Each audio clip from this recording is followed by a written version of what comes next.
సహోదరి సహోదరులు దయచేసి వినండి.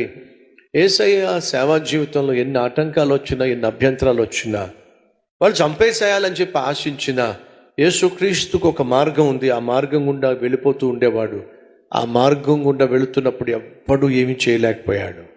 మీకు ఒక అద్భుతమైన సత్యం ఏమిటంటే, మన జీవితాల్లో కూడా మన చుట్టూ శత్రువులు ఉన్నప్పటికీ, మన చుట్టూ అపాయాలు ఆటంకాలు ఉన్నప్పటికీ, దేవుడు నువ్వు తప్పించుకోవడానికి ఎప్పుడు కూడా ఒక మార్గాన్ని మాత్రం దాచిపెట్టాడు అనే వాస్తవాన్ని మర్చిపోవద్దు.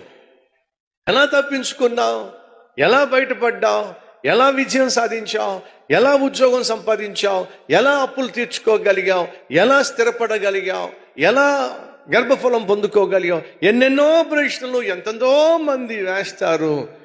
అది దేవుడు నీ కోసం ఏర్పాటు చేసిన ప్రత్యేకమైన మార్గం.